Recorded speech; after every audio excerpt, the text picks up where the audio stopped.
todos ustedes, muy buenas noches. Les damos la bienvenida a una emisión más con Red Urbana. El día de hoy queremos traerles un tema más sobre el satanismo. ¿Sabías que este lugar es muy frecuentado por sectas satánicas? Así que no te pierdas a continuación este especial.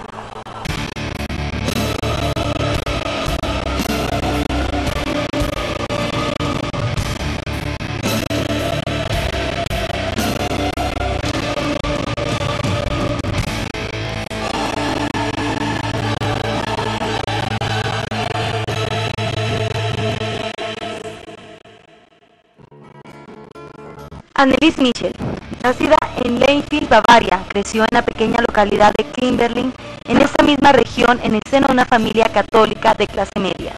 Sin aviso, su vida cambió drásticamente un día de 1968. Cuando tenía 16 años, su vida cambió drásticamente en 1968. Comenzó a no poder controlar su propio cuerpo, sufría movimientos violentos, ni siquiera podía avisar a sus padres, Joseph y Anna, ni a sus 3 hermanas. Poco después de lo ocurrido, ese momento el neurólogo de la clínica psiquiátrica diagnosticó la epilepsia de Annelies. Y a consecuencia de la dureza de sus ataques y de una fuerte depresión que padeció Annelies, fue finalmente admitida en el hospital para disponerla a tratamiento.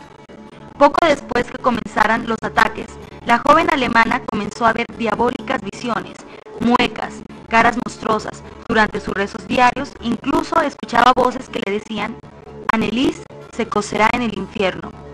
Ella mencionó los demonios a sus médicos una sola vez, explicándoles que ellos habían empezado a darle órdenes. Los doctores parecían no encontrar el problema y Annelies empezó a perder fe en que la medicina fuera capaz de curarla. Esto ocurrió a finales del año de 1970. Esto no le impidió seguir estudiando en la universidad en 1973. Fue donde los ataques aún fueron más fuertes y continuos.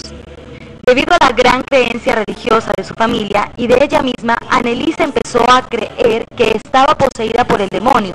Le parecía que no existía otra explicación. Sus padres, Joseph y Anna, desconcertados y frustrados al observar que la medicación que estaba tomando su hija no le servía de mucho, sino que aún le empeoraba más, ya que veían padeciendo efectos psicóticos que incrementaban día a día. Rompieron los dictámenes médicos y decidieron llevarla a varios sacerdotes, solicitándoles que se le practicara un exorcismo. Sin embargo, esos sacerdotes no determinaron que aquello se tratara de una auténtica posesión, y por años la iglesia rechazó conceder un exorcismo en la adolescente, que por esa época contaba ya con 20 años de edad.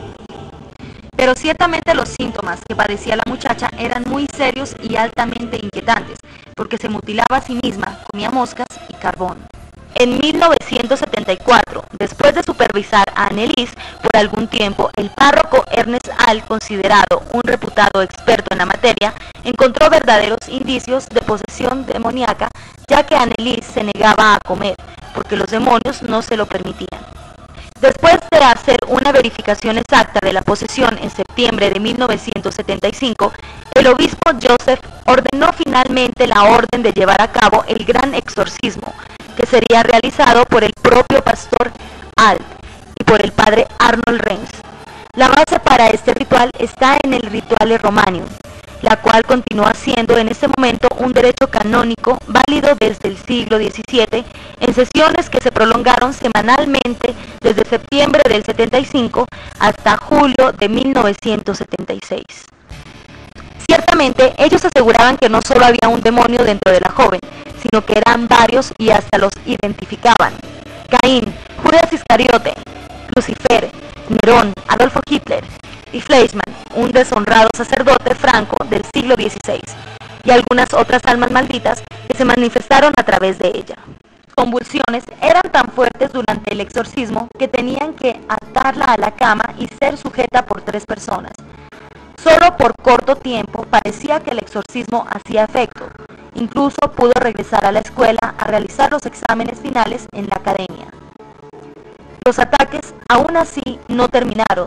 De hecho, ella quedaba paralizada e inconsciente más a menudo que antes. El exorcismo continuó por muchos meses y durante semanas. Annelies rechazó todo alimento, aparte de no comer, Presentaba una grave neumonía, alcanzando apenas los 30 kilos de peso, estaba totalmente demacrada y con fiebres muy altas. El último día del ritual de exorcismo fue el 30 de junio de 1976. Se dice que la joven se dirigió hacia su madre y le dijo: tengo miedo. Cayendo posteriormente inconsciente, Anneliese murió.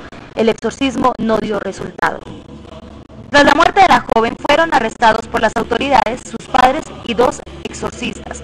Según los doctores que testificaron en el juicio, le dictaminaron a Anneliese un severo caso de epilepsia, una condición que la hacía convulsionar y que afectó al cerebro con fuertes ataques de apoplegia.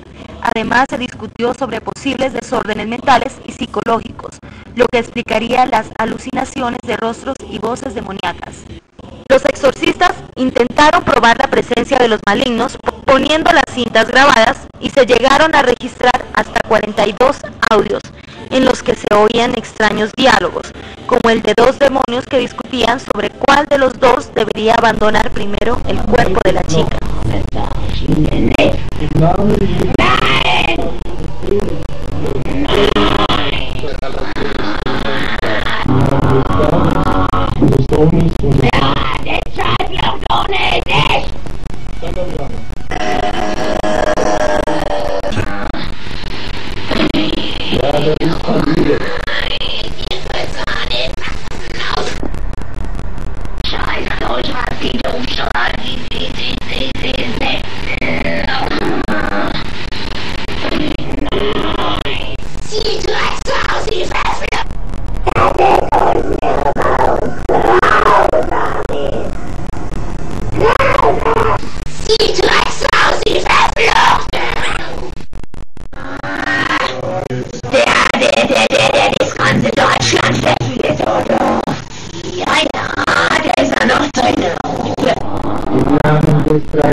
Nadie de los testigos de los exorcismos dudó jamás sobre la autenticidad de presencias diabólicas, incluyendo a su hermana, declarando que Anneliese no quería que la ingresaran a un hospital mental.